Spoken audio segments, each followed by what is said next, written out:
Good evening. I'm Art Sprue. I'm Chair of the Planning Board. Tonight is the Planning Board hybrid meeting on February 9th, 2026, 4 p.m. Please note this meeting is being recorded and will be available shortly hereafter for scheduled and on-demand viewing on any smartphone or tablet device. If anyone else is recording the meeting, including the use of AI note-taking apps, please notify the chair. I don't see anybody. So pursuant to Governor Healy's March 28, 2025 signing of the Chapter 2 of the Acts of 2025 extending certain COVID-19 measures adopted during the state of emergency, suspending certain provisions of the open meeting law, General Law Chapter 30A, Section 20, until June 30th, 2027, this meeting of the Chatham Planning Board is being conducted in person and via remote participation. Every effort will be made to ensure that the public can adequately access the proceedings as provided for in the order. A reminder that persons who would like to listen to this meeting while in progress may do so by calling the phone number 508-945-4410, conference ID 555-793-733, hashtag, or join the meeting online via Microsoft Teams through the link in the posted agenda. While this is a live broadcast and simulcast on Chatham TV, Xfinity Channel 1072, despite our best efforts, we may not be able to provide real-time access. We will post a record of this meeting on the town's website as soon as possible. We'll begin with a roll call. Warren Chain. Present. Bob Werschafter. Present. Charlene Greenhall. Here. Frank Scheer. Here. Bob Dubus. Bob Dubus here. Catherine Halpern is absent, and Art Sprue, I'm here. All right, before we begin, is there any item on the agenda that anybody has to recuse himself? Bob? Any item on the agenda you have to recuse No, yourself? I'm all set. I heard you. Why do I? 97 Sam Ryder Road. 97. Transfer station. Oh, I'm sorry, yes. How come I didn't read that out here? I apologize. Okay, and I also need to recuse myself from the transfer station site plan approval. We'll begin with the working session. This is being postponed until the next meeting on the 26th, is that right? February 23rd. 26th, I think.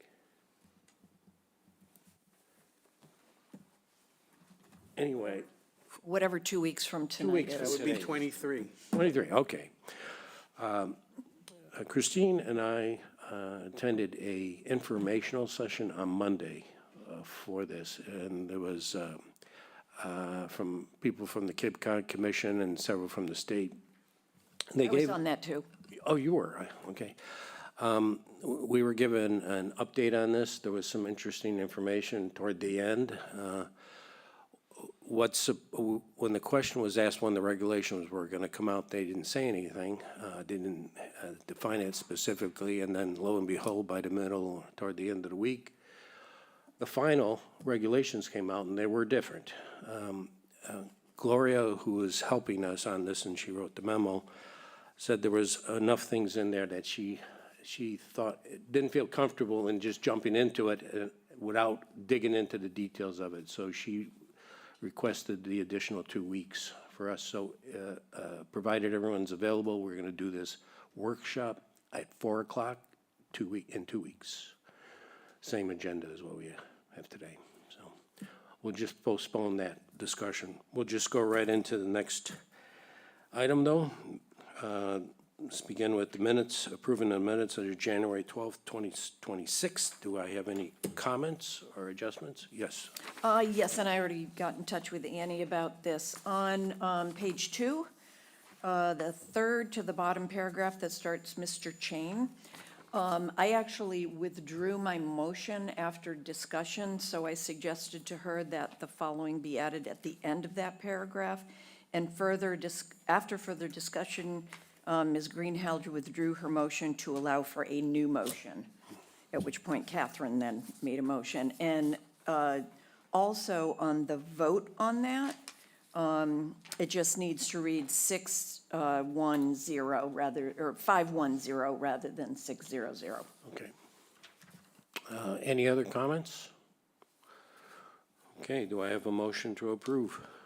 Mr. Chairman, with the changes as recommended, I move that we approve the meeting minutes of January 12, 2026. And do I have a second? I second it. Okay. Bob Dubus will second. Do a roll call vote. Warren? Approve. Bob? Approve. Charlene? Approve. Frank? Abstain. Bob?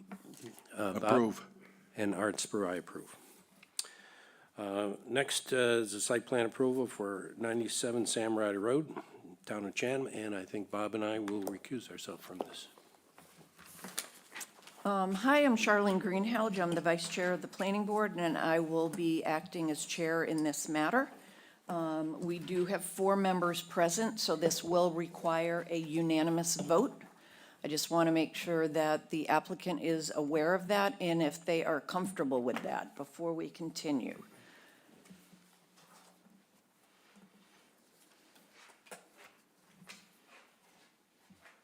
And this is for 97 Sam Ryder Road. This is the transfer station site. Right, thank you, Madam Chair. Rob Faley, Director of Public Works. Yeah, I don't think we have much of an option here, but yes, we are comfortable with the unanimous decision. Okay, with that, we will move on. Again, this is for 97 Sam Ryder Road, and this is for amendments to the existing transfer station for the redevelopment of that project. The floor is yours, sir. Well, I just wanted to, so you know, you have the application packet with your agenda items, and I'd like to introduce Nick Ames, who is with Weston and Sampson. He is the lead for the design engineer for the transfer station recycling area remodel. So I'd like to introduce Nick. Thank you, Rob. Appreciate that. If it's acceptable to the board, I will share my screen so I can pull up the site plans from the application as I talk through the proposed project. Is there any way you can make that bigger? I mean, just, you know, eliminate, you do full screen? Yeah, sure. There we go, thank you. All right. And I can zoom in on certain features as needed. But as I provide a description of the proposed project, feel free to interrupt me if anybody has any questions. But the overall purpose of this project is to increase the operational efficiency of the transfer station, improve safety for both the workers and the users, reduce crossing traffic patterns, and also replace outdated infrastructure at the site. So as far as schedule is concerned, our plan is to bid this project this winter with the intent to mobilize a contractor to the site in the spring so that we can complete as much work as possible before the summer rush really starts around Memorial Day. And then ultimately finish up the project by fall of 2026. So we've prepared a construction phasing plan, which I'll run over in more detail towards the end. But we intend to continue construction during the summer while fully maintaining transfer station operations for users. And like I said, the final paving for the site will probably be one of the more disruptive activities. So we would anticipate completing that in fall of 2026 once the population of the town drops down a bit with all the summer folks. So I've pulled up an existing conditions site plan here just to give folks a refresher on the current layout. So right now, traffic enters the site off of Sam Ryder Road, which is on the east side of the facility. And as cars enter, they'll either take a right lane onto the truck scale if they need to be weighed, or proceed left over to the scale house. Now, right now, the scale is separated from the scale house by a travel lane, which can lead to some operational delays, just given the difficult communication across a travel lane between truck drivers and the scale house attendant. And then vehicles will generally kind of crisscross, whether they're leaving the scale house or coming off the scale. Folks will usually go up to the tipping building to drop off household trash. And there's also a large concrete pad in the northwest corner of the site, which is used for difficult to manage waste items, which are things like mattresses, scrap metal, fish nets, things of that nature. And then after folks are done with those drop-offs, they'll generally travel down to the site, or the south side of the site where the existing residential recycling drop-off area is, and then abutting that to the south is the swap shop area. And then finally, yard waste is typically dropped off near the composting area on the south side of the site. So one thing about this existing composting area, we've done some geotechnical investigations at the site, which have identified a wood waste disposal area that's below the composting area. So according to historical records, this access road for the transfer station used to be an access road for the landfill, which abuts the site to the west. And apparently back in the 1960s, the town had excavated out a bunch of fill from this area and then backfilled it with wood debris, so stumps, logs, sticks. So the project design really was trying to limit the required excavation within this area due to the high costs associated with just the excavating, as well as management and offsite disposal of debris.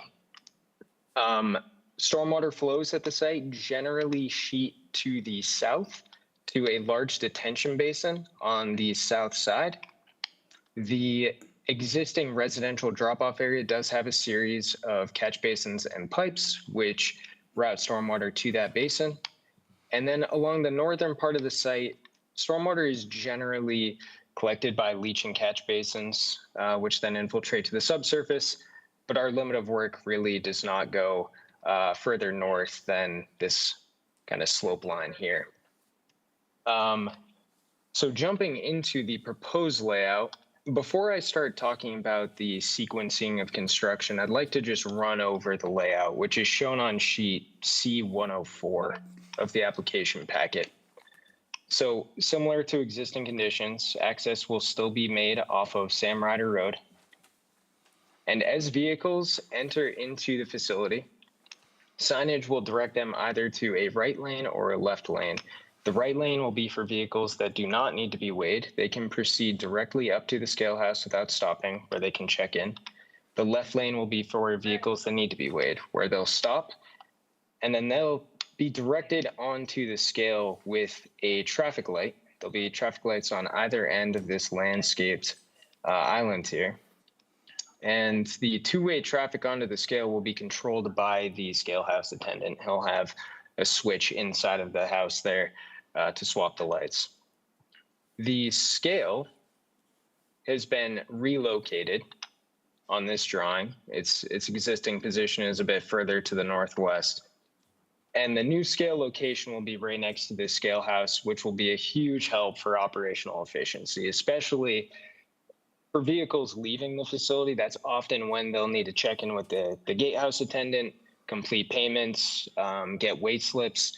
So the fact that the scale is right there, their driver's side door will be right next to the scale house window, so they can be easily and quickly processed out of the facility.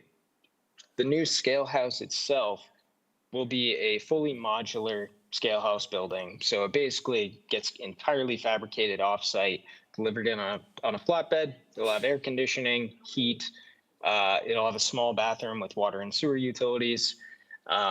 And the bathroom will also help with operational efficiency. The attendant won't have to run to one of the other site buildings to use the restroom.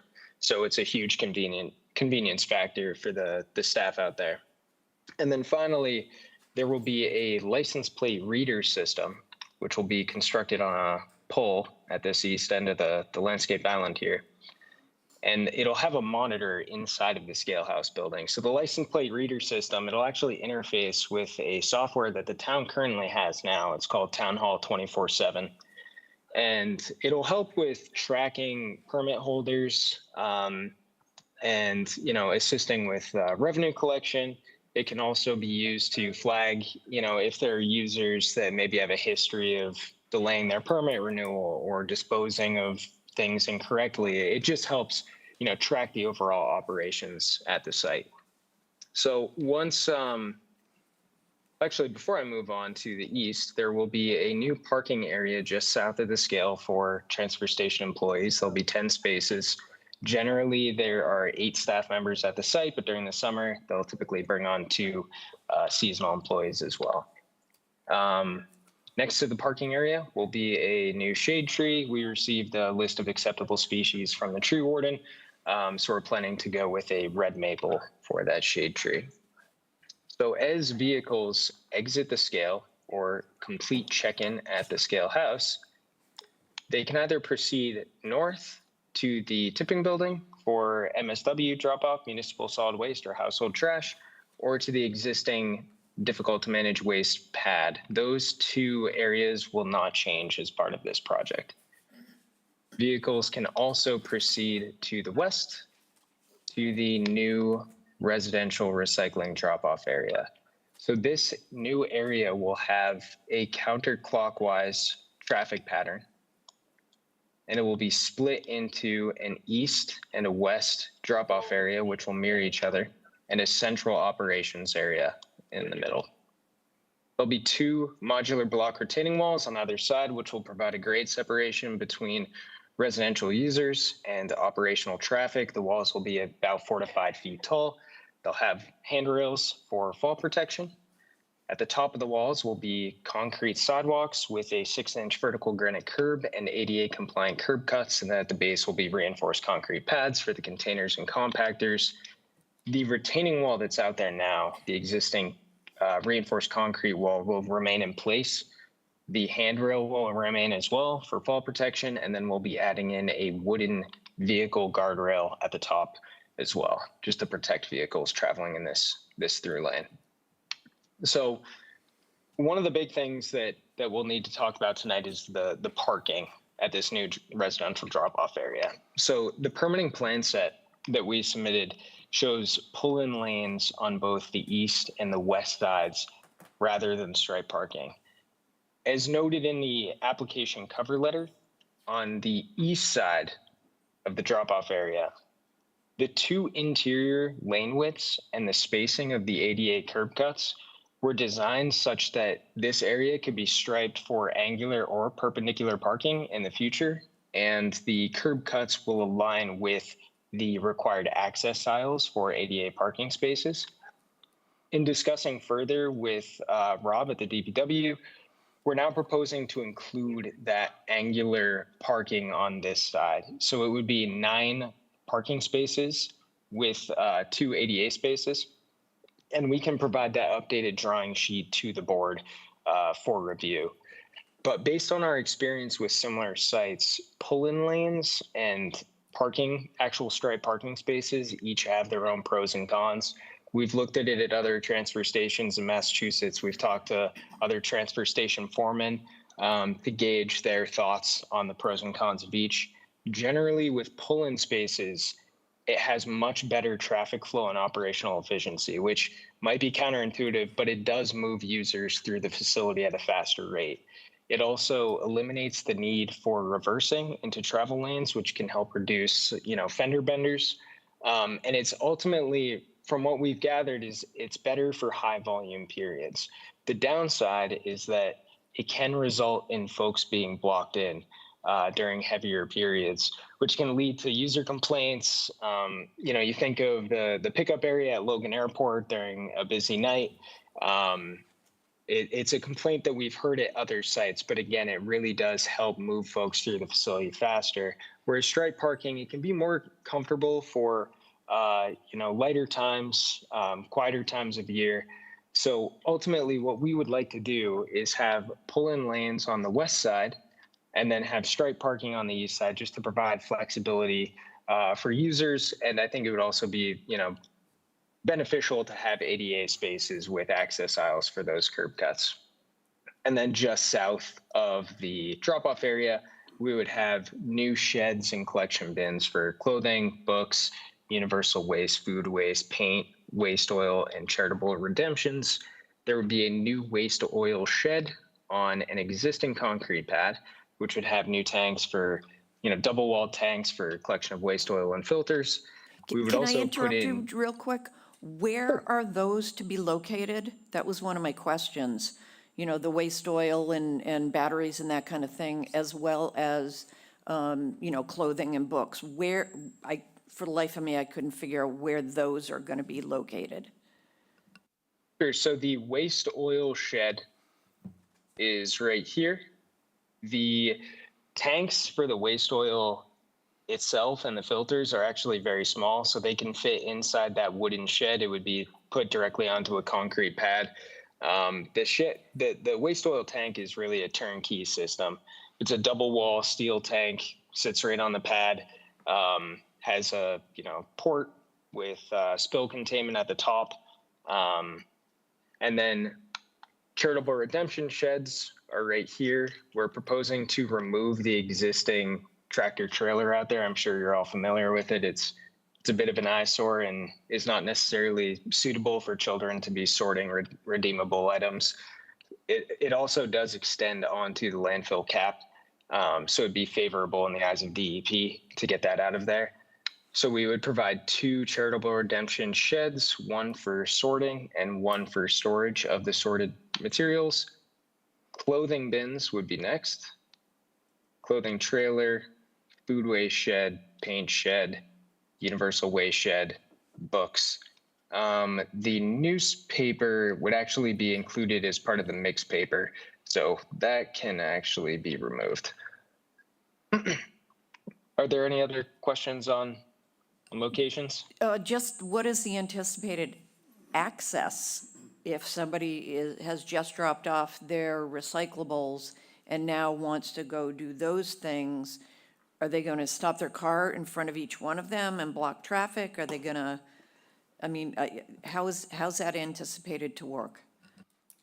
Yeah, so they would pull in, so there'll be 2 lanes, one for traveling, one is a bypass lane. So folks would just pull up, hop out, put their materials into the required bins, and then move along. So the stopping at these locations should be relatively quick. We do have 2, let me remove some of these markups here. We do have 2 parking spaces here and here for the charitable redemptions, as that can be more of a long-term, a couple hours on site type of activity. So those parking spaces would go right on top of this existing reinforced concrete retaining wall, and we would put in a wooden vehicle guardrail at the top there to protect vehicles. Only 2? 2 spaces there? Yeah. And that's the that- swap shop? No. That would just be for, if a couple members of a local, Boy Scout Oh, the Boy or, Scouts. Okay, sure. hockey team wanted to come and sort some materials, they could. The swap shop has been relocated, which I'll get to in a few minutes Okay. here. All right. So as vehicles rotate through, the paved driveway area would be expanded to the southeast using some imported fill in the detention basin here. And then we would also have imported gravel fill for a new yard waste drop-off area in the same general location, but it would just be a stabilized gravel surface, dropping off of brush, leaves, as well as picking up finished compost and wood chips.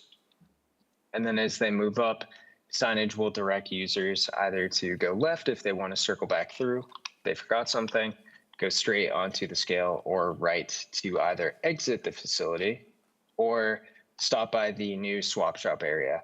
So under existing conditions, the swap shop is right next to the recycling drop-off area. And we've heard reports from staff that it can get very busy, especially during the summertime. So getting it away from the recycling drop-off area will just help alleviate some congestion. And this new area will have 13 parking spaces, including an ADA compliant space with an access aisle. The existing swap shop area has about 10 parking spaces, if I remember correctly. So it would be increasing the number of parking. It would be a nice new wooden shed with a weather canopy structure. And I should mention, we are proposing 3 of these. It's a cold formed pavilion structure, basically. So it doesn't have walls. It's really just a roof to protect volunteers or transfer station staff that are out there from the elements. We also propose 2 on either side of the drop-off area, if needed, for staff to stand under to sort glass, or just help people, hit the buttons on the compactors. So after hitting this new swap shop area, folks can then just jump into the exit lane to leave the facility.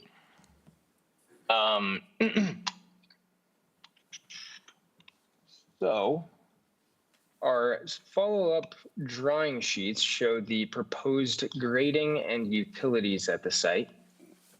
The utilities will include drain, water, sewer, electrical.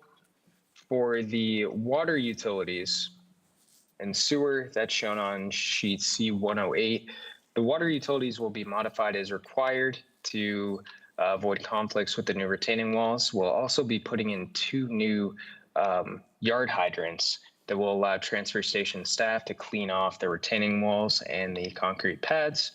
There will also be a water utility hookup to the new scale house, as well as a new hydrant proximate to the scale house and the composting area. There will be a new sewer line running from the restroom in the scale house over to the septic that was recently installed as part of the garage building project. That septic system was designed in anticipation of connecting this new restroom to it. So it's sized appropriately. The pipe would be a class 150 PVC pressure pipe sloped at minimum 1%. To convey flows by gravity over to the septic system. And then we will have a stormwater drainage system, which is shown on sheet C106, with backup calculations included with the application. In the drop-off area, we have a series of catch basins and piping, which convey stormwater to the existing detention basin. Elsewhere on the site, we're really following existing drainage patterns. And a big reason why is because of the difficulty and costs, again, associated with digging into the wood waste disposal area. So from the access road, we're going to allow runoff to sheet flow down into the basin, and then up at the swap shop area, we're proposing 2 new leaching catch basins in some existing low-lying areas to capture runoff from smaller storm events, promote infiltration. During your heavier storm events, 2,500-year events, we expect those would get overwhelmed, and in that case, runoff again would just follow existing drainage patterns and sheet down to the basin. So we provided runoff calculations for the 2, 10, 25, and 100-year storm events. The calculations include 2 points of interest. So one is, of course, the detention basin at the south side of the site. And then we also analyzed the trailer pit, which is this low-lying area of the site, because we are doing some grading at the top of this slope here. So the calculations show that there's really no change in peak runoff flows down to the trailer pit. It does show an increase in peak runoff flows down to the detention basin, but we've shown that the basin capacity, even during the 100-year storm, it still has several feet of capacity for storage. So we anticipate, even with the grading into the basin, the reduction in capacity, you'll still have plenty of capacity and infiltration ability to manage those flows. We've also included a hydroflow analysis, which is a CAD extension that models the pipe network and shows the hydraulic grade line through that network to show the adequacy of the selected pipe sizes as well as the number of basins. We've provided vehicle movements through the site for residential users, commercial and operations, packer trucks and roll-off trucks. The truck we use is actually about 3 feet larger than the largest packer truck they typically have at the site. And then we also have turning movements for the Chatham Fire Department's ladder truck.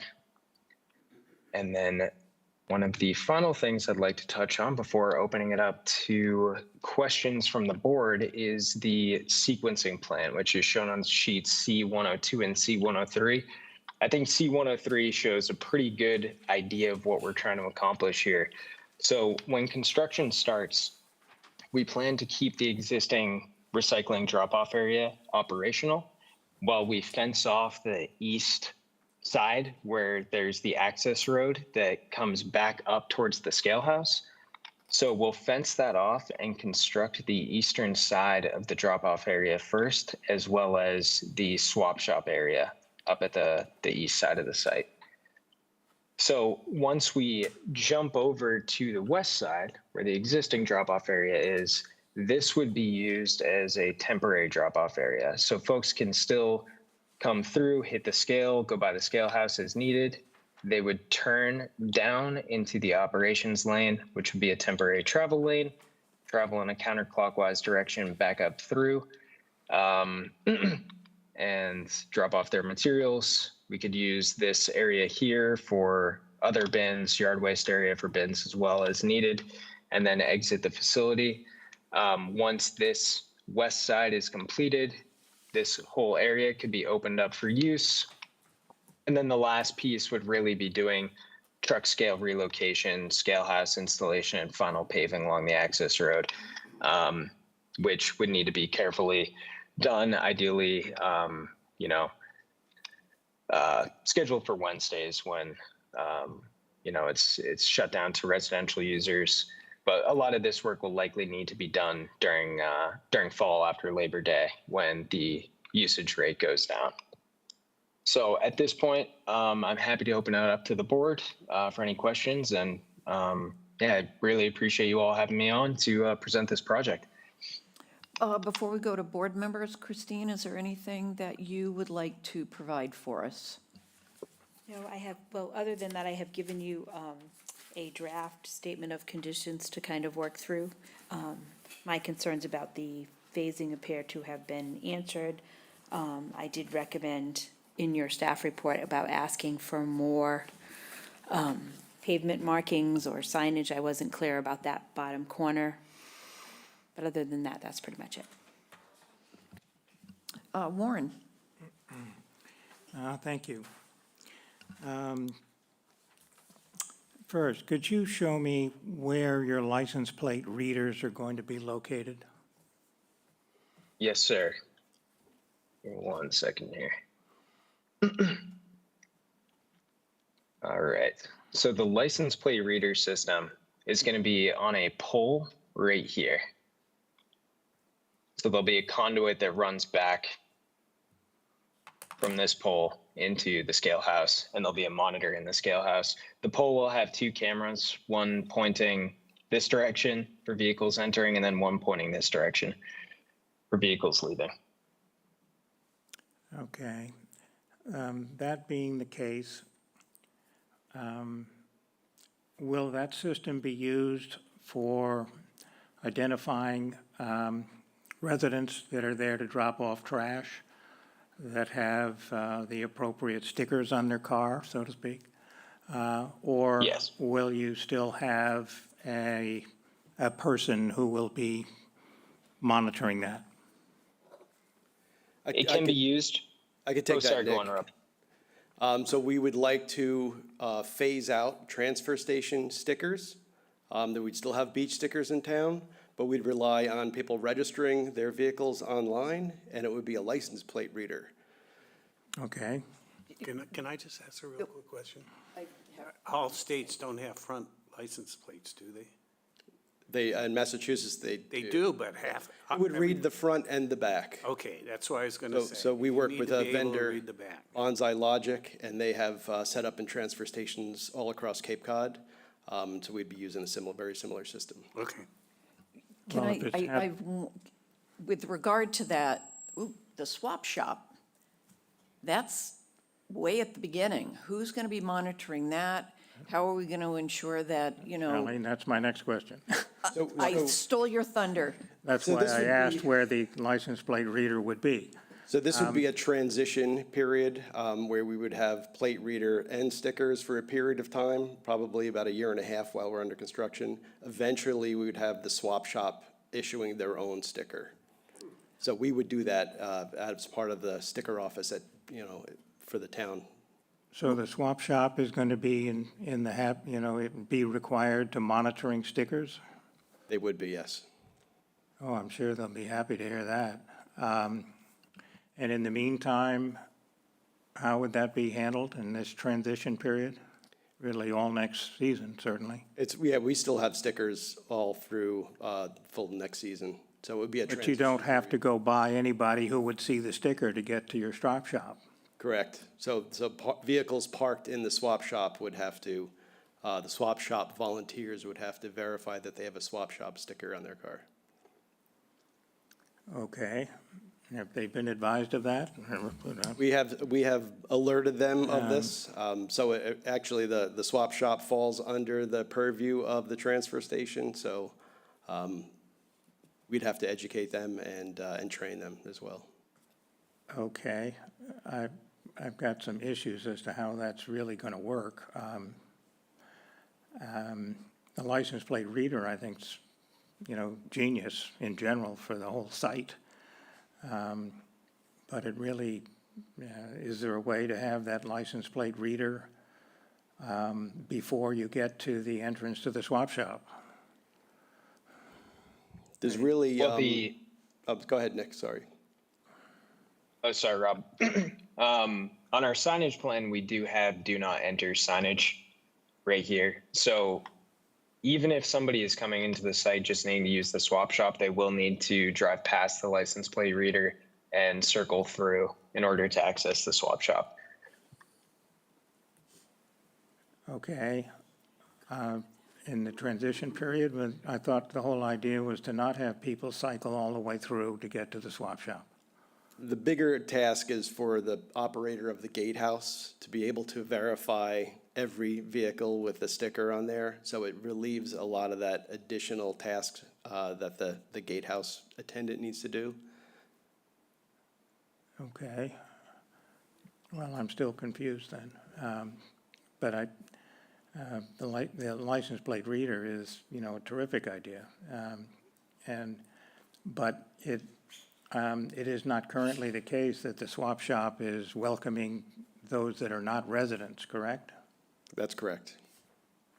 It could allow somebody to have just a swap shop sticker also that may not have a transfer station sticker. Well, I wouldn't be in favor of that either. I mean, That's really not this board's purview. no, it's not our purview, but I still wouldn't be in favor of it. But Those are anyway. all things we still have to vet, a lot of the details. Yeah, okay. Well, I'm not sure I'm comfortable with what happens in the transition period or afterwards, although I do hope that there could be a license plate reader system that would be before you get to the swap shop. And, as opposed to after the swap shop. Because just because you have a sign up there, trust me, the people that are there operating the swap shop don't have time or an interest in trying to be looking at every sticker that comes in or license plate or whatever system is put in place for them to do. You'd need an extra person there to do that, which just doesn't work, put it that way. Okay, that's comment number one about the swap shop. Since I'm on the swap shop, I'll just continue. I don't see any dumpsters in there, in your plan. And there currently is at least one, frequently more than one dumpster in there because stuff ends up being chucked by the staff or by whomever. And there's no place at all in there for that. So then I noticed too, you've got one shed in there. Currently there are two, so you have half as much space. One of them is CDs, DVDs, books, and the other is, I don't know, clothing and kitchenware and stuff like that. So all of a sudden, there's only half as much space and therefore very little ability to segregate it between the way it is currently segregated. You've got the same, I'll call it the tent, that's the same as there now. So that's neither better nor worse. I've often thought, gee, if we ever redid the swap shop, couldn't we get rid of the tent? Because it's, everything that's out there is out in the elements. But, okay, but just a comment, but going from 2 sheds to 1 suggests to me that somebody's gonna have to get rid of a lot of stuff that they currently have. Next comment I have is that there's really absolutely no space anywhere there for the furniture, garden chairs, bicycles, skis, beach toys, and things like that, which currently are housed really at the very south end of the swap shop area. And certainly in season, it's a very robust and highly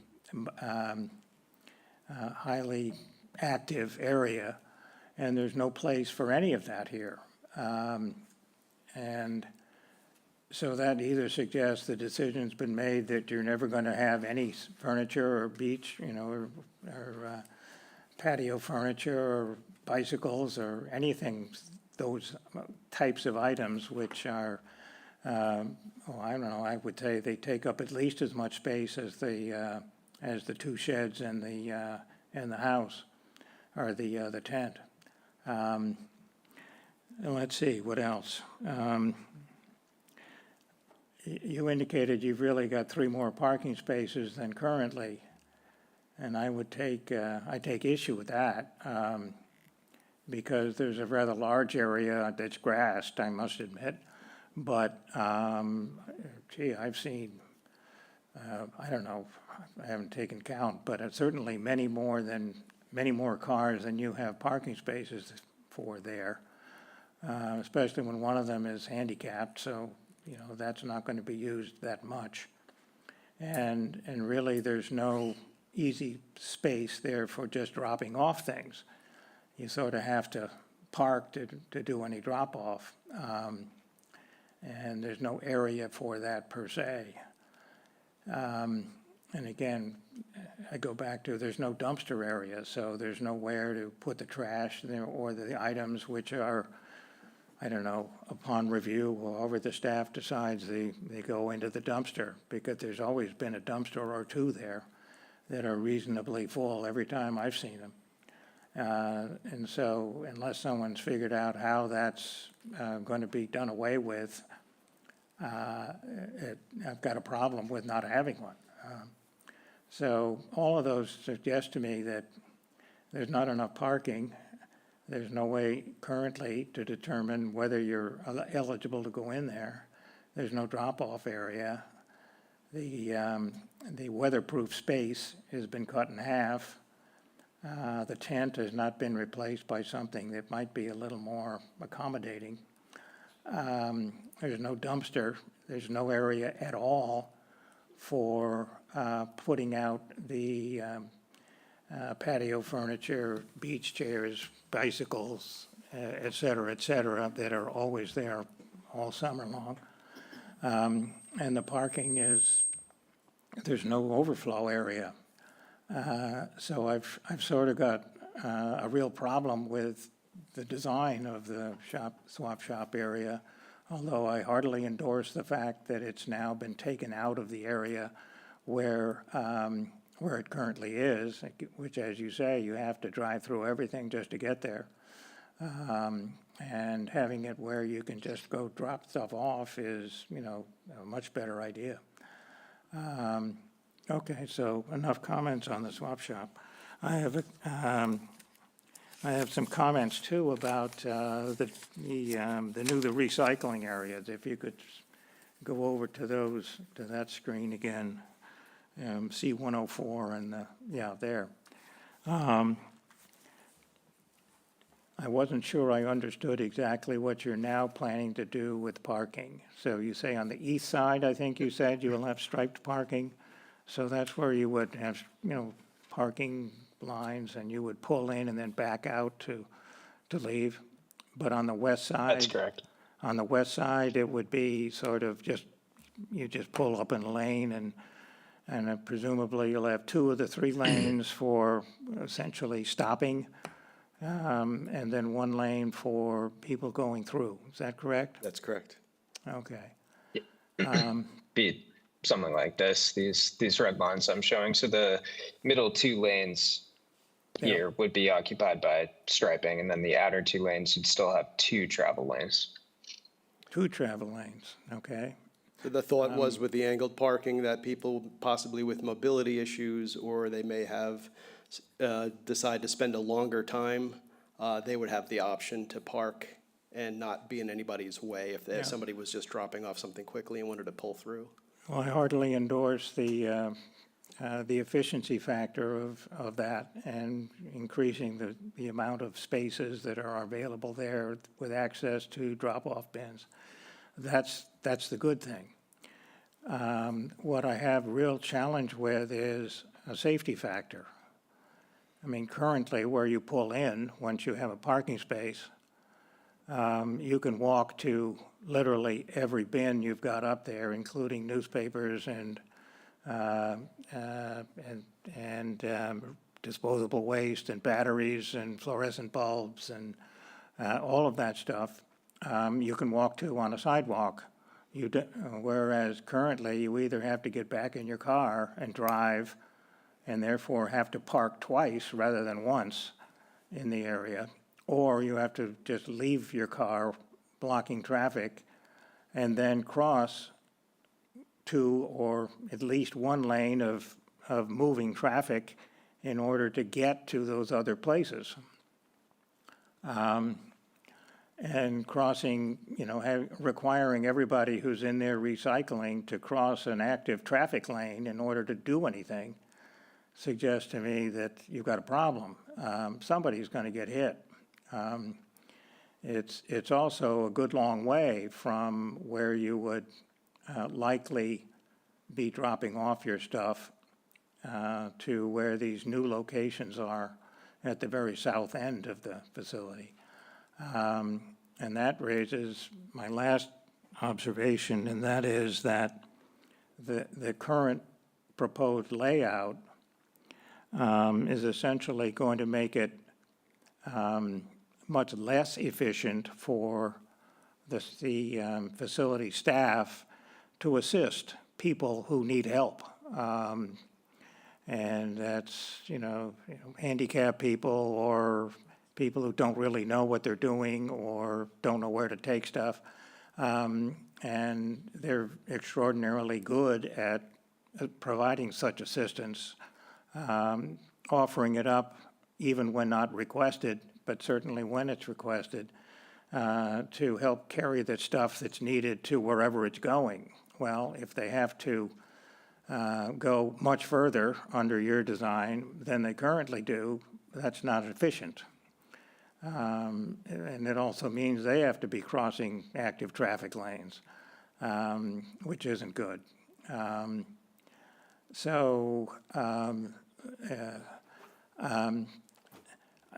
see the efficiency of the traffic flow, but I don't really see the efficiency that is there for the user, because you frequently are going to not want to walk all the way around across those traffic lanes. You're going to get back in your car and therefore have to park twice instead of once. And if every car going in there has to park twice, that's not efficient compared to what you've currently got. And I really have problems with essentially requiring that anybody there to get to those drop-off places for including yard waste, but also book drop-off, clothing drop-off, paint shed, et cetera, having to cross active traffic lanes both directions in order to do that. Whereas currently, they don't have to do that. So, anyway, those are my comments. Well, they do have to do that. If you're dropping off clothing now, you'll walk across the lanes to get to the clothing, so. Okay, I'll grant you that And, one. and unfortunately, if I'm parked on the west side and I've got clothing, I'm not going to get back in my car and walk across the street and park again. I'm gonna walk across the street like I do now. So, I mean, it's much easier for me to carry the thing across the street than to get back in my car, get out of my car, get back in, and all that. So, I think there's a lot of trade-offs here. I do think this is tricky because there are people who back into their spots because all their stuff's in the back of the car. So pulling in front means I still have to walk around, somewhat maybe get into, close to traffic. And I still have to back out into traffic. So I'm not sure how that really is gonna work better. I defer to the people who have spent a lot of time at other transfer stations that could perhaps give us a picture of one that's working and show how it's working, because I'm having a hard time thinking that this is actually going to make it more efficient or quicker to do it this way. Other than now you have twice as many places, you have twice as many places pretty much to park. That is truly an advantage over the old way. So I do like that. I just think that maybe we need to address some of these issues a little bit better. That's all I have for that. Could we go back to the swap shop area there? Again, if this is me and I'm going to the swap shop, I don't, but if I did, I would come up and take a left across those 4 lanes and pull into the swap shop. So, and I don't think you want that to happen, so I think you need to have some kind of temporary, barriers across there so you guys can get across when you need to, but the average person you really do want to force them in past the hut anyway, and then show them how to turn around, make it real clear with signage how to turn around and go just to the swap shop. And if you did that, then everybody that entered would have a license plate scan, and you could then, it would force people who have cars that weren't eligible for either the dumping or going to the transfer station. You could either charge them if that's applicable, or say, sorry, you can't use any of this and you have to go out.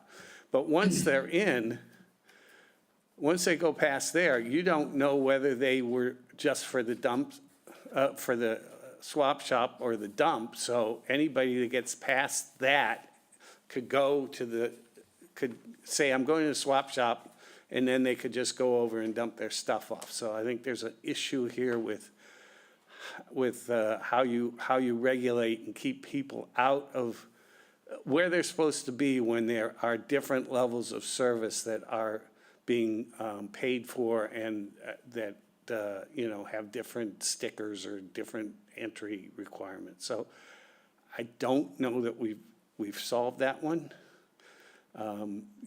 Obviously, you still have to go by a person, and that person can stop and say, hey, you can't go here. You can only go here, I guess, and then watch them do it.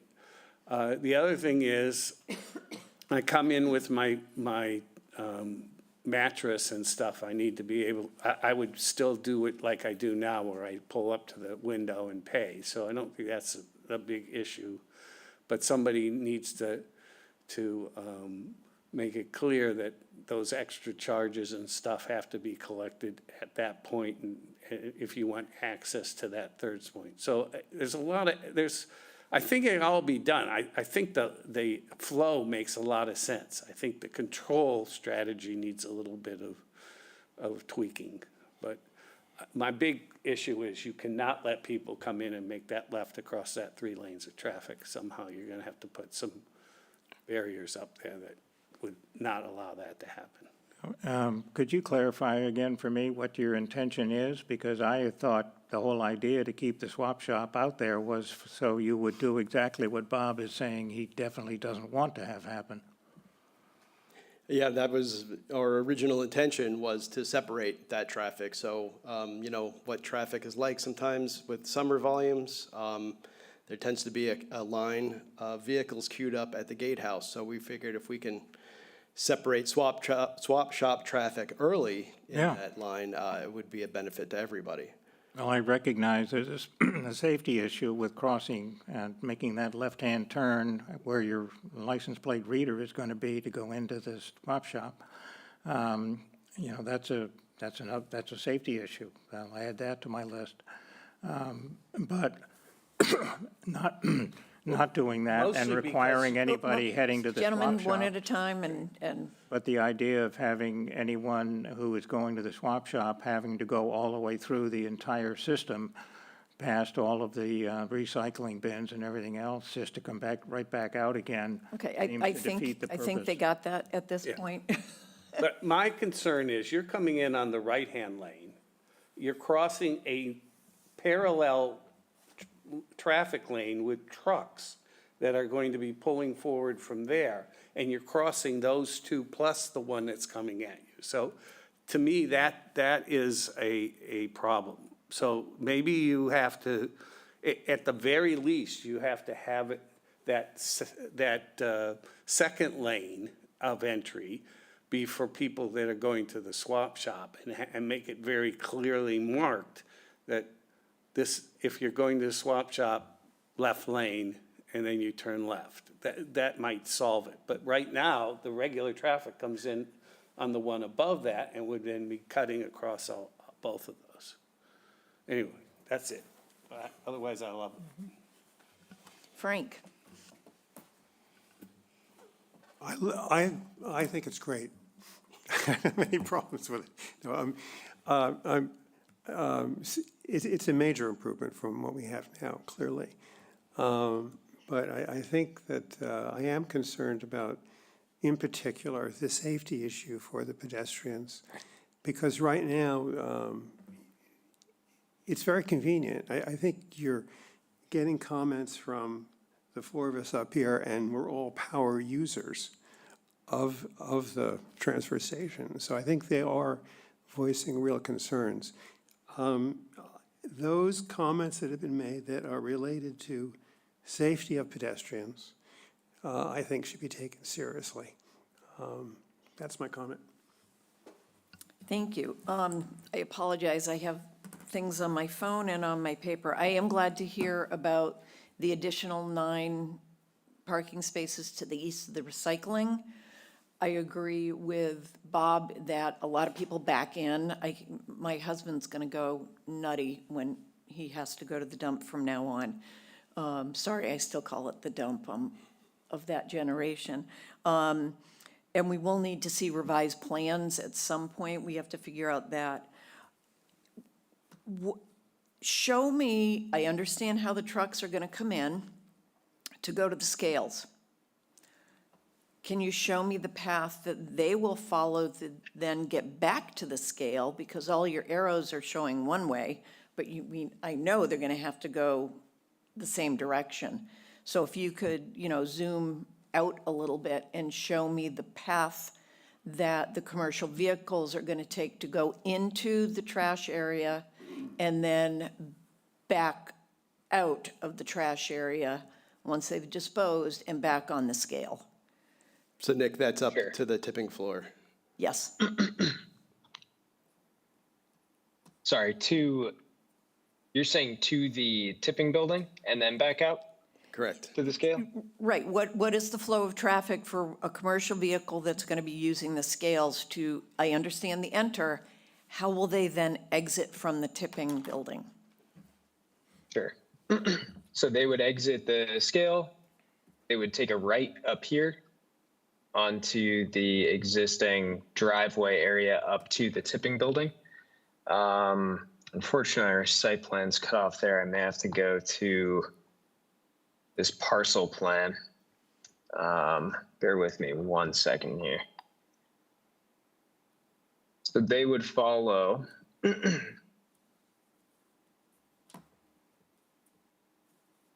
access road up this way. They would tip, they would drive out similar direction they do currently. And then back on, going back to the, the layout plan, they would drive down this way in front of the garage building and then take a left-hand turn back onto the scale.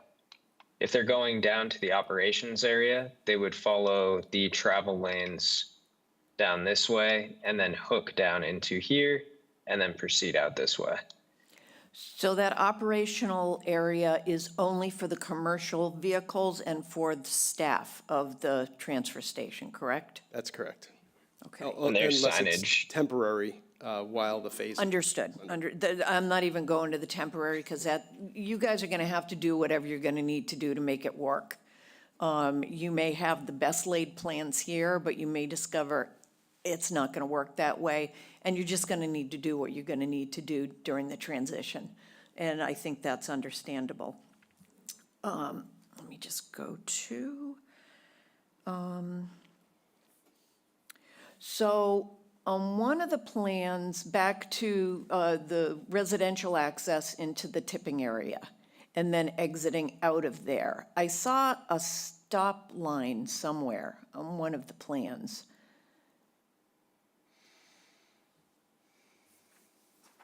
Maybe this line?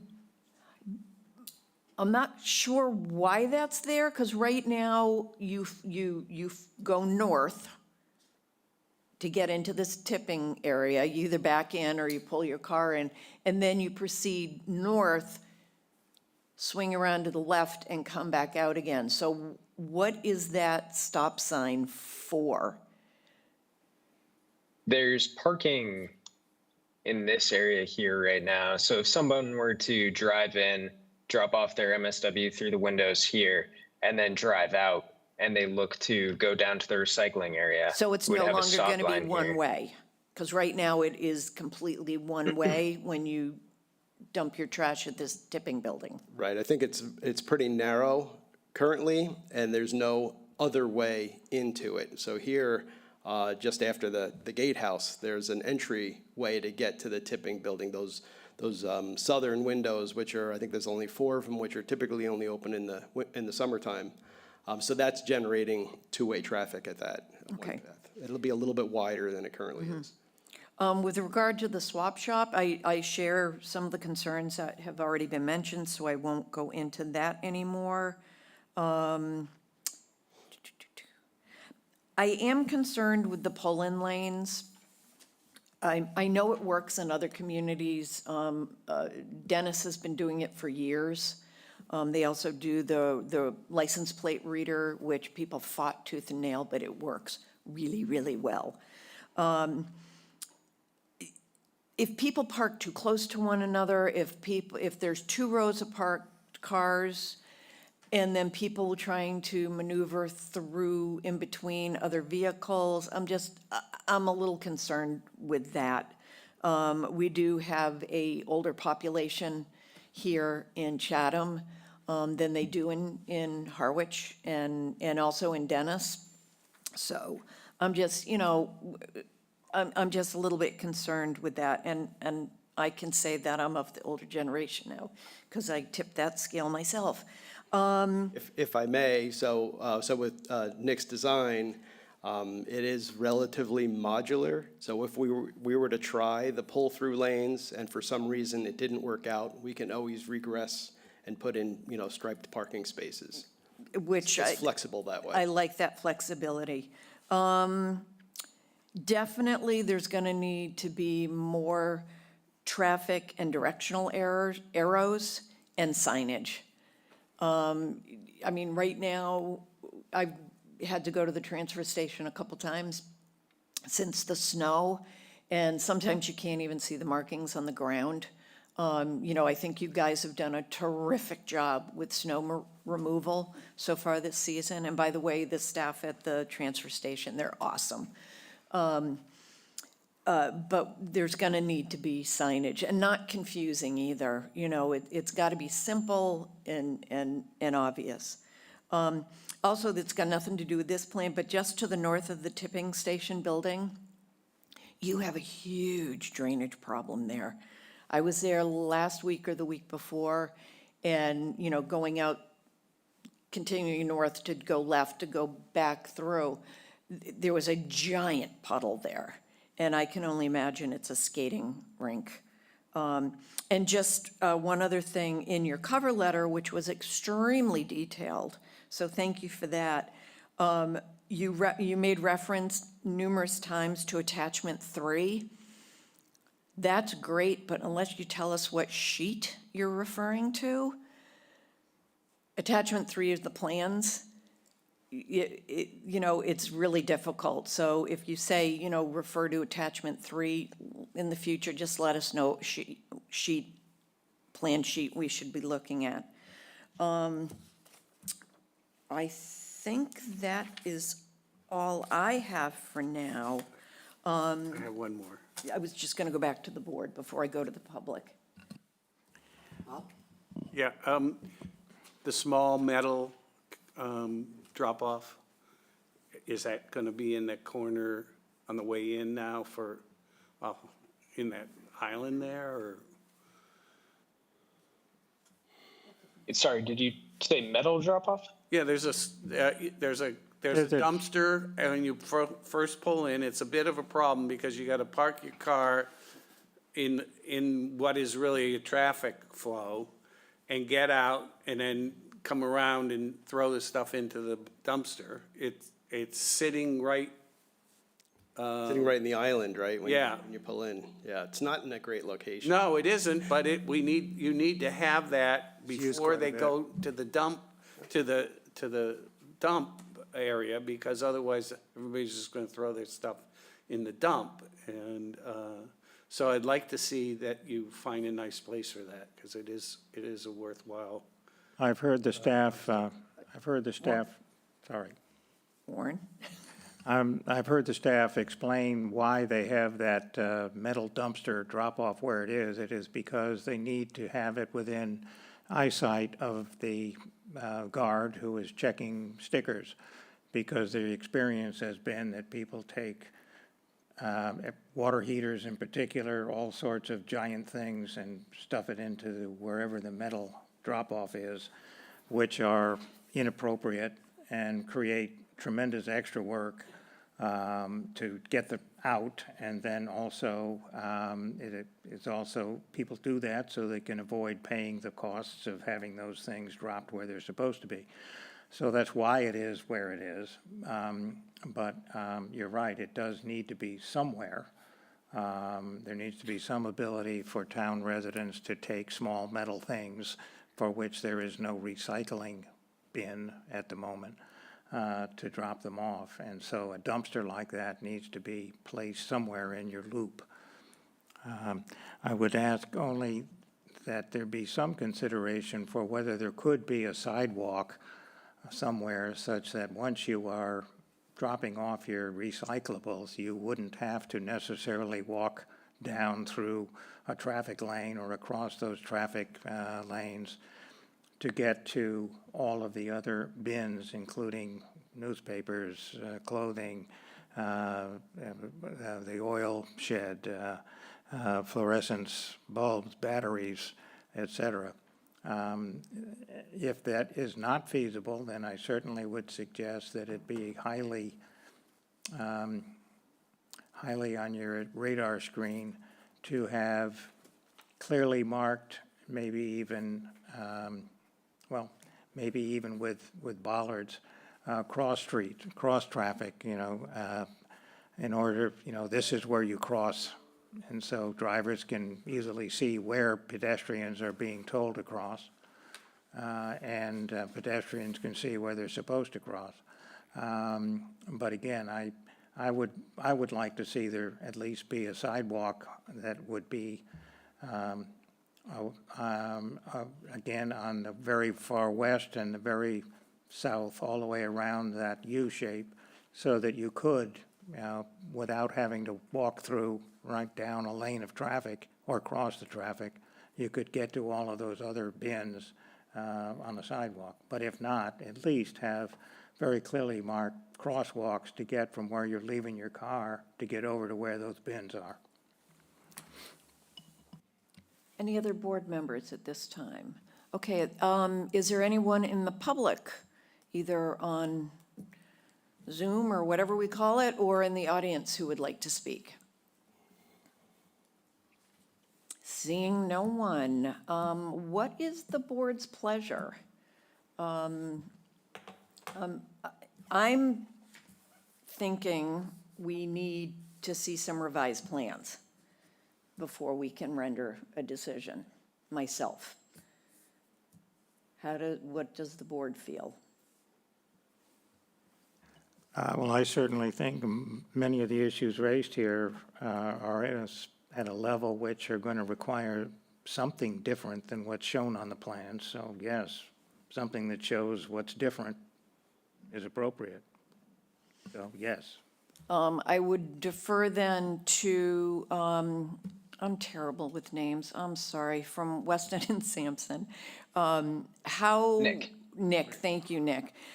What do you think would be your timeline for a turnaround to get plans back to us? I would hate to say 2 weeks and you not be able to do what you need to do and have it on our agenda for no reason. So what?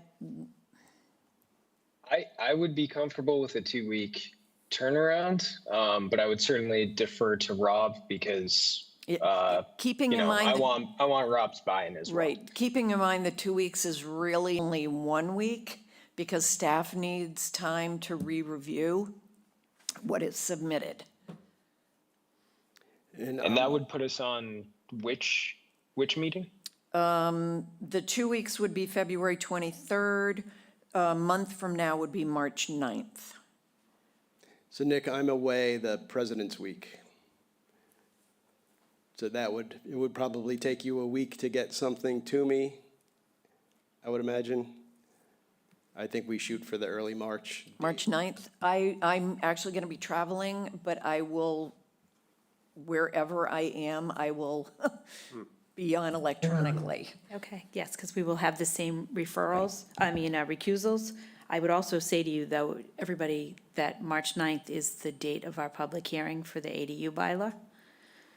So I'm fine with doing it, I think but I'm we just need- warning you, yeah, And I would say, any revised plans that we get, it would be great if we could have a PDF set of the plans, and then maybe just 11 by 17s, because there was an issue trying to distribute the 24 by 36s in this case.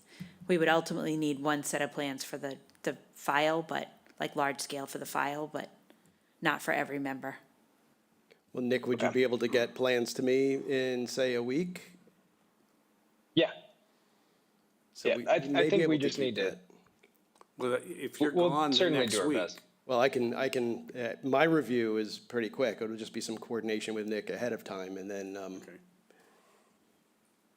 providing that all the changes are agreeable. Well, so I don't think there is a problem with putting it on for the 9th also. I think the 9th is fine. I'm just I'm worried just- about our timing, our bid timing, and it pushes Okay. us further into the spring, and Okay. we won't be able to break ground this spring if we push it too far. Yep. So do you want to aim for February 23rd? We can shoot for that. We'll know at least a week in advance whether we can meet that or not. Okay, and if you do know, don't wait until the last minute. At least let staff know so that they could put a note on saying that it would then be continued. So I would entertain a motion from someone to continue this matter to February 23rd, no sooner than 4 o'clock, because we start at 4 that day. Yes, that is correct. We are starting that meeting at 4. So moved. Second, Roll call vote. Warren? approve. Approve. Frank? Approve. Charlene, I approve. Thank you very much, gentlemen. Thank you. Thank you. And now we're just going to wait for the chair to come back and Mr. Dubus for our next matter.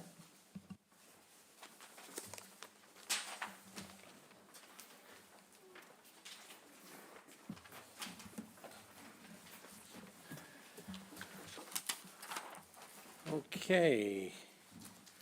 Next is 564 Main Street. This is the library. Terry?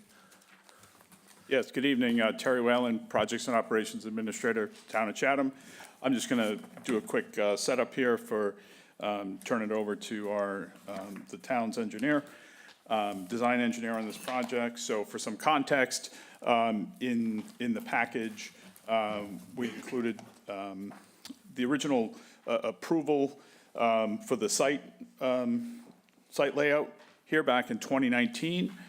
This project has kind of a long arc as we moved into COVID, and other projects that were in the queue for the library were, the order was changed, and focused on some interior projects and shell projects.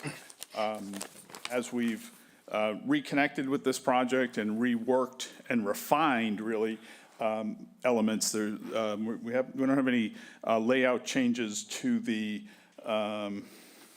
parking lot that was approved, but there are some details that we've refined over the time period here, and some grading changes and some other elements that Sean Riley from Ty and Bond will go through. And then also what's happened over this time frame. Again, I think there were only a couple of members that were on the board at the time of the original approval. The project itself was limited within the property bounds. The project has now been expanded. We were going to piggyback on other projects that were going on separately, but now they're all, as there have been changes in those. So the project also includes work in the layout now.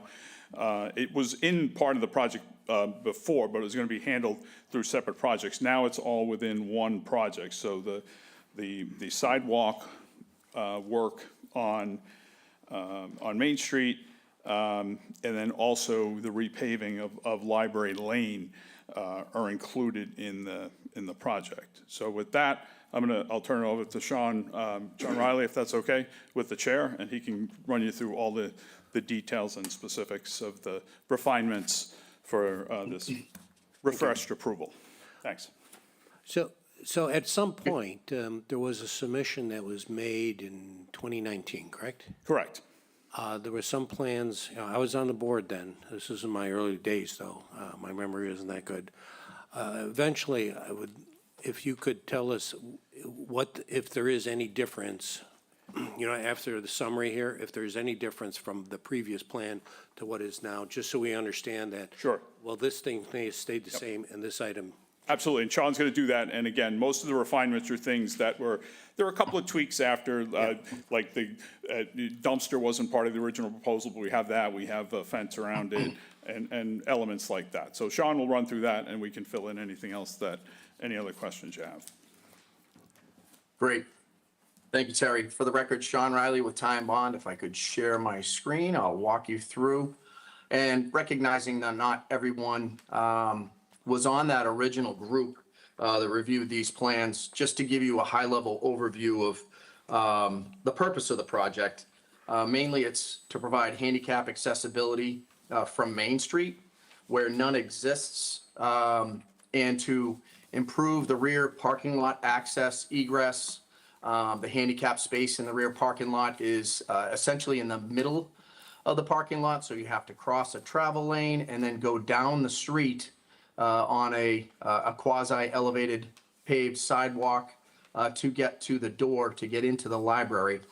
Other parts of the project, landscape improvements, as Terry said, the the Main Street walkway and sidewalk was one of the main parts of the improvements along the streetscape, along with a seat wall design, a monument plaza for the existing monument, for planting improvements, benches, bike racks, outdoor spaces. So that was the goal that we were tasked with originally.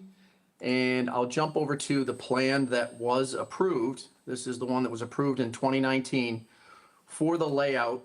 The yellow markers, the arrows delineate the new accessible route that's proposed from Main Street to the side door of the library, and also improvements to the rear parking lot with greater access and circulation. A much wider turning radius is almost 45 feet between the back out spaces, so a lot more movement available within the parking lot. We've moved the handicap accessible space to a sidewalk that's directly in front of it, with the sidewalk at the head end of the spaces, with a guardrail behind it. And now we have an elevated walkway from that handicap space that migrates to, again, the side door. We added a paved drop-off for deliveries so that they can pull off to the side and egress into the side of the library. Also, as part of that original design, we incorporated light poles at the corners for greater visibility for safety. We added this book bin drop-off location. The original has it over in this area here where you come in, you stop in the middle of the parking lot, get out, drop off your books, and then make your way out. The new one incorporates it right into the traffic pattern. So you pull in, you come around, you pull down the handle, you drop your books, and you drive out. We maintain the same number of parking spaces that are there now, but you can see the difference in the egress and traffic pattern, where this was a single direction coming in and out with backup, only having about 25 feet between the backup of the spaces, and no sidewalk available to get from the parking lot to the side door. The Monument Plaza and a wider sidewalk was part of this project to add a wider sidewalk, 6-foot sidewalk along the front with curbing. There's a Monument Plaza that you can walk into at grade, and a seat wall was added all the way along Main Street. So for any of the parades, or people can just come and sit on the edge of the sidewalk while people can walk by and egress past them along the sidewalk. We leveled out areas and are flattening out areas out in front of the library for spaces for people to migrate, and also for educational groups to go outside and have learning areas. And we leveled out the area on the side yard for the same thing, so children's activities can be held outside. Really, it was just a major site improvement project was the goal of what we did back in 2019. The changes that we've done from 2019 to now, really the significant changes, the general layout has remained the same. You still have that arcing circle leading out to the street. Really, as Terry said, it's really just a refinement of what we did, and really taking it from the schematic level to the design level to the construction level. So we've got more refined grading.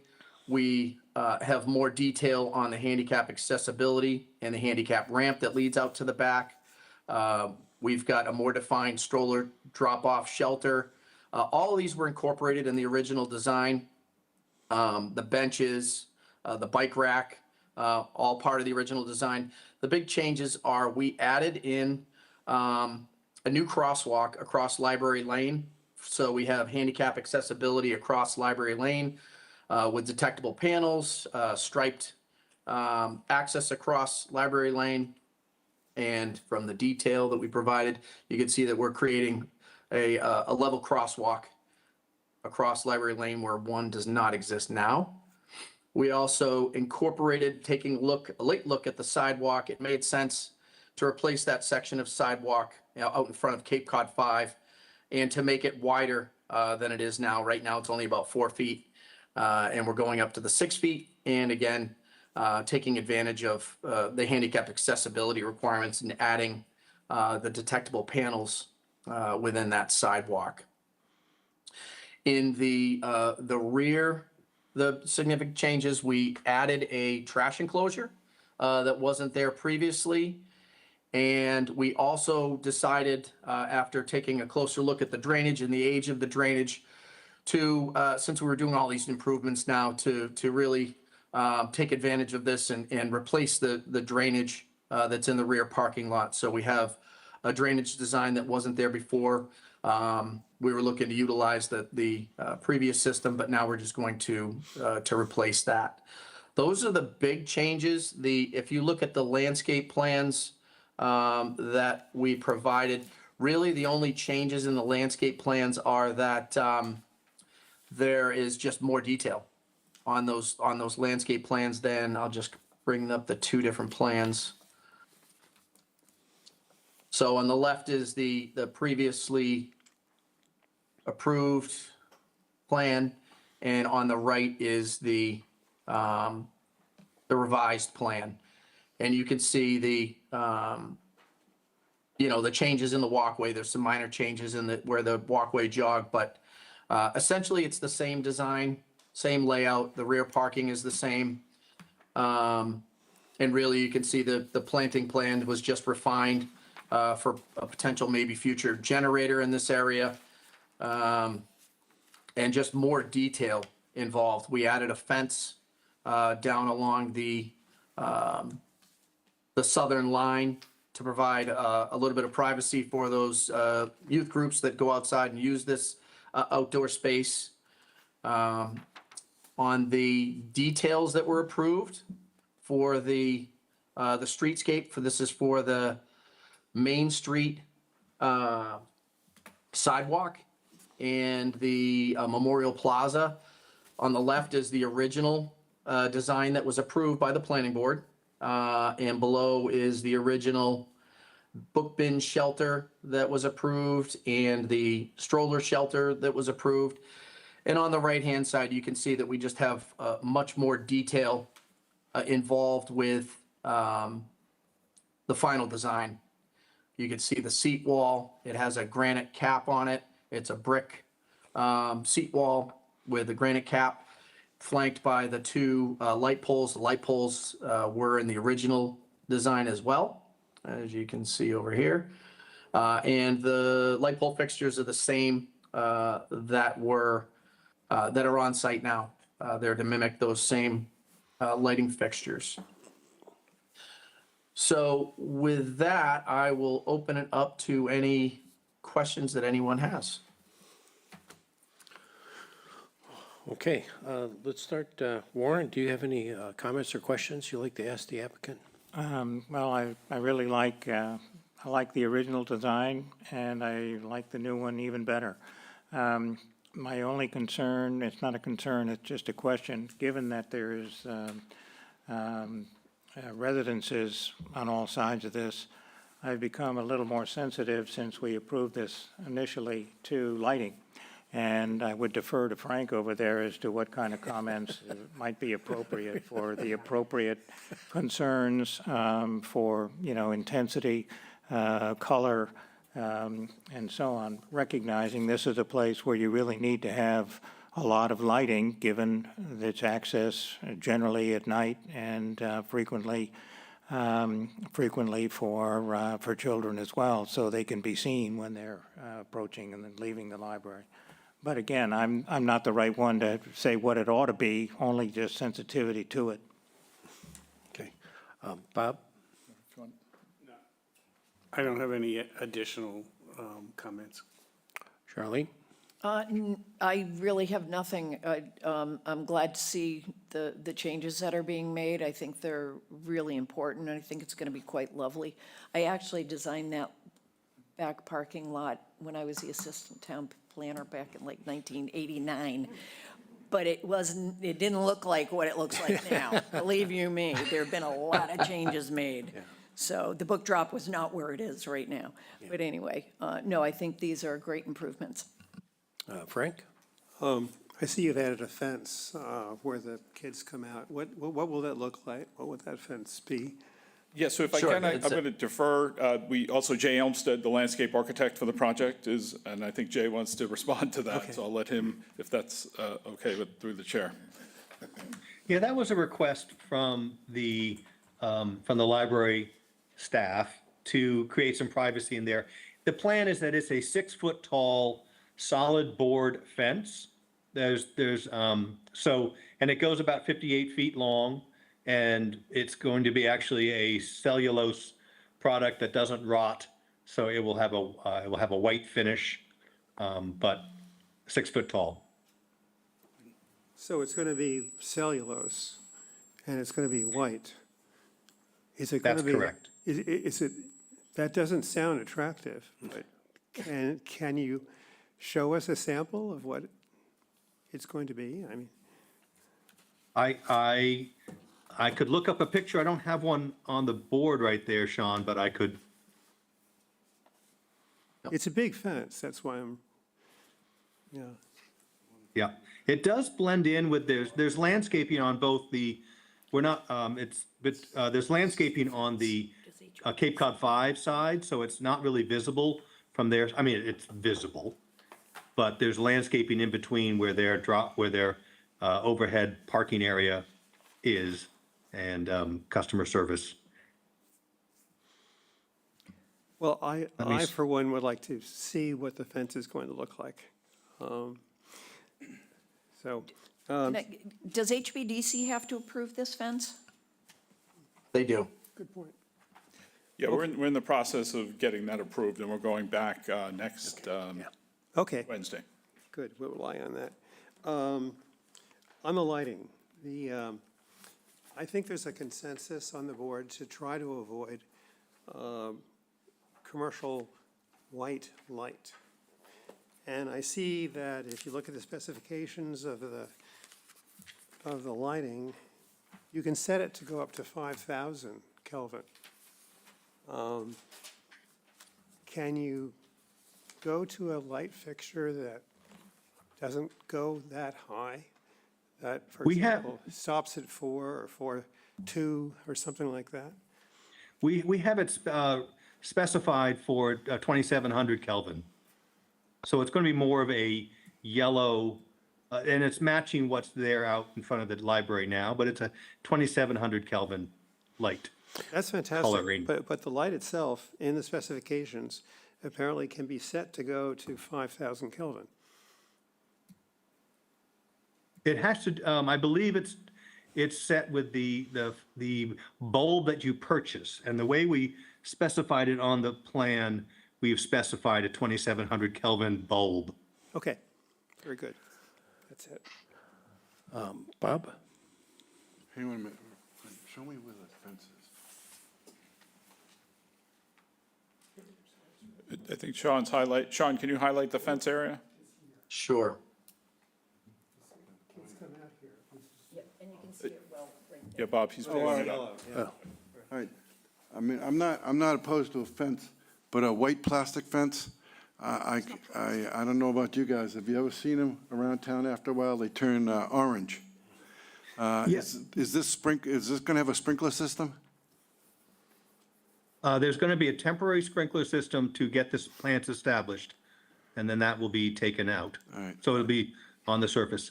Again, this is not a vinyl fence that's reflective. This has, we can paint it any color, but it's basically, it's like wood, but it won't rot like wood, and then we can paint it any color we want. We can have it go away green. We could have it a kind of a dark neutral gray. This fence is, how long is this fence? 58 feet. It's 54 feet long 54. All right, so. and 6 feet tall. I got a question. I like to go to the bank there, and they have a wonderful view of the, of Main Street from the tele window. Does this block their view? It is across from the tele window. Okay. Is there any way to make it lower? That, I'm happy to discuss that. The staff, I just think the a library 6 foot- staff wanted 6 6 foot feet, high but we could fence make it is- 5. It's pretty high, that's all. I mean, do you have a rendering, a drawing of it? You know what I mean? Let me try to pull up a render- picture of what it might look like. Is it okay if we get a comment from the representative from the library on the fence? Yeah. Sure, go ahead. Amy Andreasen, Director at the Eldridge Public Library. So the reason for the fence is because on that side, we're gonna try to do some children's programming, story hours, book groups, that type of thing. And the fence would separate the area where we will have people and the drive-through for the bank. It can get noisy over there, and then just to be able to contain the people who are doing the programming. And so when you say view of Main Street, if you're pulled up to the window at the bank, you can still see Main Street. You basically just wouldn't be able to see into the library. That's fine, Okay. that's fine. I just, Yeah, it's, if you pulled up to the bank and the bank window's here and you're here and facing Main Street, the fence is, the fence is here on the right. all right. The other thing is, I think the improvements to the parking lot and stuff, I was on the board before. I think this is a much better arrangement. The only thing is, like you said, the fence, white vinyl fence, I hope you painted a different color. That's all I ask. It's not vinyl. And HBDC will tell them what Yeah. color it's gonna be. Well, to me, if it's not wood, it's not wood, it's plastic, right? No, well, no, it's hardy, it's like a hardy It's board. Believe me, it's I put plastic. it, you It's like can't pressed tell the board. difference. You can't tell the difference on the house if you put it on your house as a siding, and you wouldn't be, you can't tell the difference when you walk on it at the beach. Okay. You're walking on that. All right, well, So we'll see. It's not plastic. I'm in favor of it. I just had a few questions. I mean, it's been a long time. I went by the library the other day wondering, gee, weren't they supposed to do something here a little while ago? So I'm glad it came up. Okay, I just have a couple of questions and clarifications. I just want to confirm, the existing parking lot is bituminous. I think I found one small spot where it says that this is going to be a bituminous parking lot. That is Place- correct. Okay. Just want Correct to. on both. What I'd like to see is for our file, I see details of your stormwater design, plus any kind of details on the structures. Are there any other new underground utilities that are being proposed as part of this work? There are some receptacles that are going to be going out into the lawn areas so that they can have access to plug in whatever they need to plug in out in the front yard. But other than that, no. Okay, all right.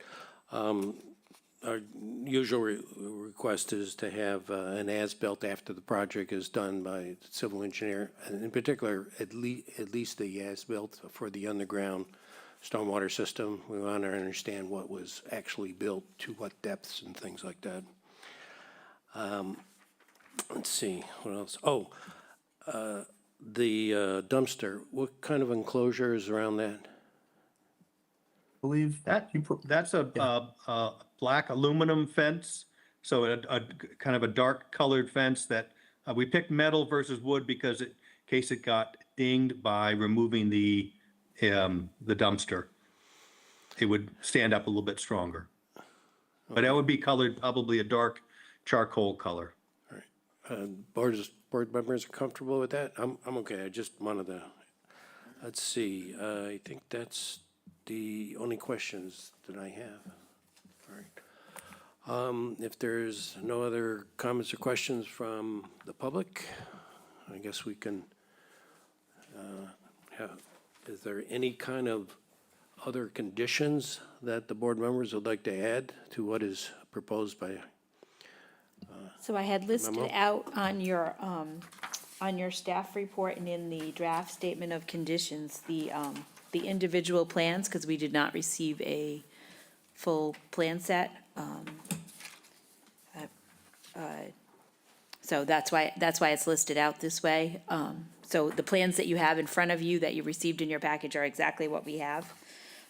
And then, like Art had explained, we'll need an as-built, and then he's going to need the one set of the stormwater regs. yeah, and the other thing, like a cross-section of what type of bituminous pavement you're putting in there, any kind of, base that you're doing.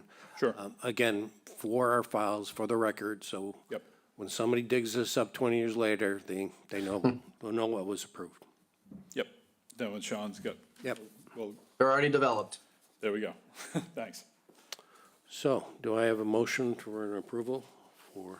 Mr. Chairman, I move that the board approve the site plan review with the standard set of conditions, also including that a cross-section of the parking be provided, and I started jotting the other one and lost my train of thought. It would be design, the design for the stormwater system. plus the Design for details. stormwater system. And the details. And details. For the proposal for the town-owned Eldridge Public Library, because the application meets the necessary requirements and criteria for approval pursuant to the protective zoning bylaw, with the conditions as outlined. I'll second that one. Okay. We'll do a roll call vote. Warren? Approve. Bob? Approve. Charlene? Approve. Frank? Approve. Bob? Approved. And Art Sprue, I approve. Thank you very much. Thank you very Thank you much. all. Okay, next item on the agenda is on to long-range planning. This is, in your packet, there was an update to the accessory dwelling unit after the comments that the board members had. Christine is going to walk you through any kind of changes that we're proposing. This is what is going to be put forward as part of the public hearing on the March. On March 9th is the March public 9th. hearing. Okay, so you walk us I am through. going before the Select Board tomorrow night to request their referral back to the Planning Board. Technically, there are a number of things that have to happen as a result of the Attorney General's guidance that we have to follow. So the first thing happens is we request that they give us a referral of the bylaw that has been put forth. So they will get a brief presentation tomorrow. That will be followed by a more formal presentation after the closing of your public hearing on March 17th, I'm sorry, at their meeting on the 17th when they actually close the warrant. In the meantime, like Art said at the beginning of the meeting, we did receive the seasonal communities bylaw from the state, or the regulations, I should say. They technically are not part of the ADU bylaw in any ways, but I know that many of you have asked to understand all of that as we move forward in going with the ADU bylaw. So you will have that presentation next week, and then the next meeting, and then the following meeting, like I said, you will have the public hearing. Basically, what we're doing is we've got one bylaw, so we're replacing Section 19 of the particular section of the ADU, of the bylaws in general, Section 7. And we worked with town council and with the building commissioner and housing, the whole group in community development worked together on this bylaw. We brought it to you. We did go after that meeting in January, the beginning of January, where you all discussed your concerns. We did bring those concerns back to town council for review. One or two of them were accepted, and then some of the other things could not happen because of the state guidance. So the thing that you have here now in front of you has anything that we could do that you had requested, and then omits anything that we couldn't do as a result of what you requested in early January.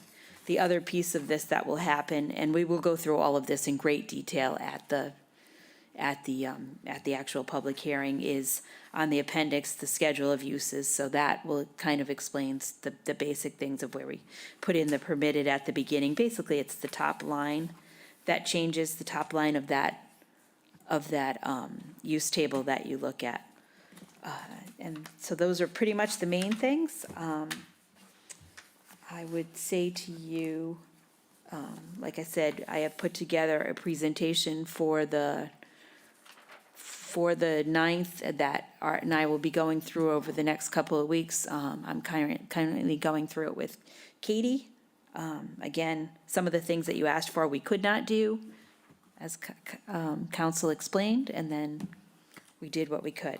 So I don't know if anybody has any questions about anything that they've seen in it.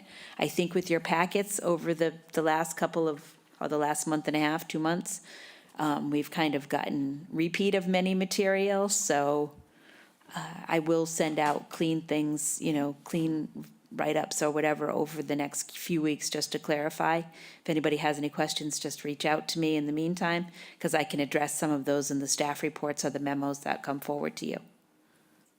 Okay? One of the things that I was drilling into and trying to understand here on this is the law that was passed stated that accessory dwelling units are allowed as of right in any zoning district that is single-family residential is allowed. So I was wondering, well, what happens with the SB and the GB districts? Those are allowed, but it's by special permit, but they're still allowed single-family residential in there. So if that happens, an accessory dwelling unit is allowed by right in there. Now, we'll get into some different nuances of this once we get into the West Chatham Neighborhood Center, and that's why I think that's important to understand how this law and the regulations may affect some of the changes that we're looking at, and you'll probably see this flush out a little bit at our next meeting. So there's elements of what we have there that are not allowing single-family residential in the West Chatham Neighborhood Center, and maybe some of the other village centers as we move forward with this. So is that something that is important or not for this, for our particular advancement of that bylaw? So all of these things, and I think there's going to be a couple of other items that are fleshed out at the meeting next 2 weeks Monday on the seasonal communities piece that I've been looking at, and I said, how does this affect, or should we be adjusting the West Chatham Neighborhood Center bylaw to at least accommodate this, allow for this, or to address things that it does or does not do? So I think this meeting in 2 weeks with Gloria is going to be very important for us, and I plan on asking a lot of these drill-down questions of Gloria. She's the best one to help answer them for us, and maybe that will shape what we would do with the West Chatham Neighborhood Center bylaw after that. The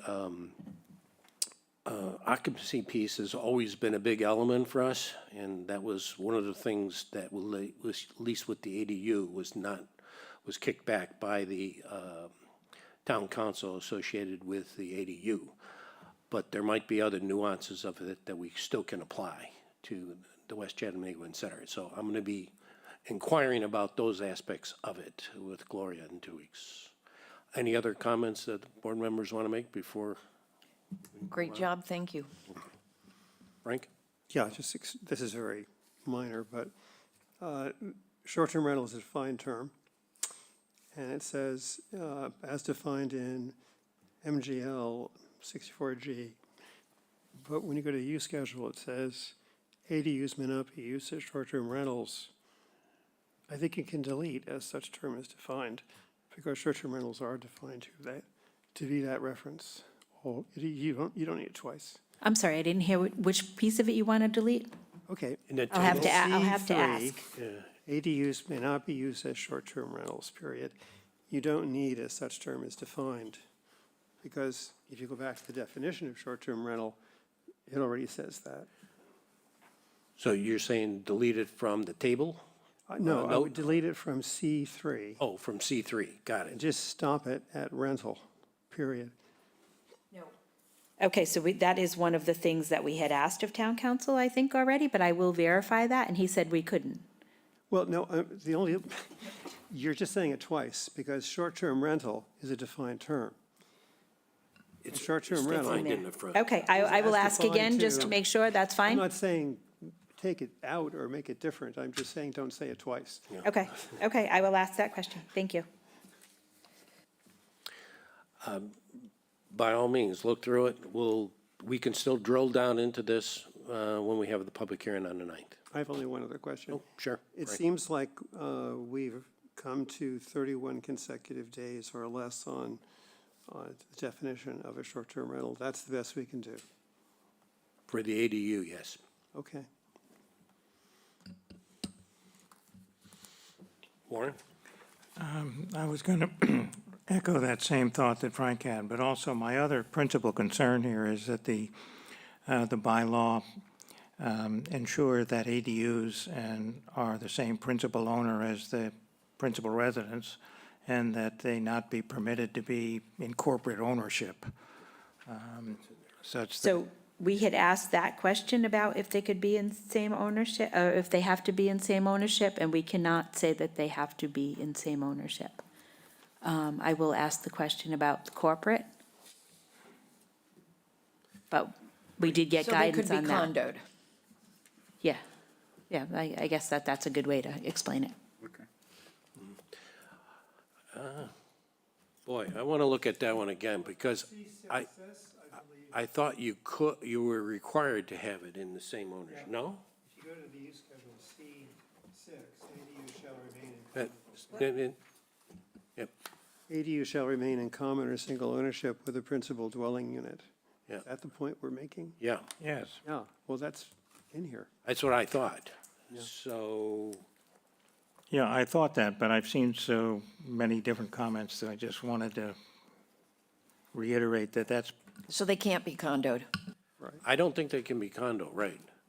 And I think that was the intent of what the ADU was all about. Because there'll be another owner on a piece of property. Two owners.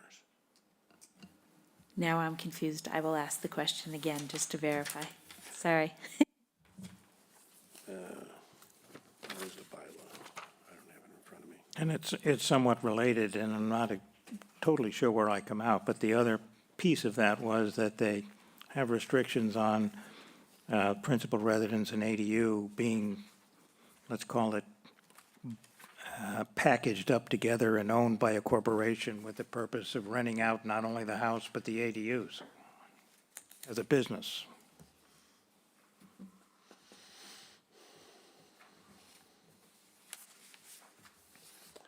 Yeah, it's underneath C6, and that,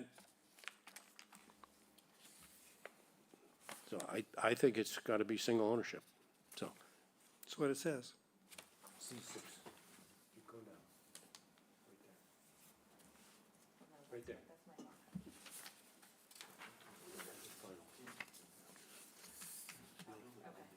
Okay, Okay, yes, I did confirm that with him, and yes, that is in there. you're right. So no separate condominiums or separate corporations owning it, unless they own the main unit, right? Okay. Okay, if we're all set, motion to adjourn? Mr. Chairman, I move that we adjourn the meeting. Second. Okay, we'll do a roll call vote. Warren? Approve. Bob? Approve. Charlene? Yes. Frank? Approved. Bob? Approved. Art Sprue, I approve, and the time is 5:55. I realize there's one.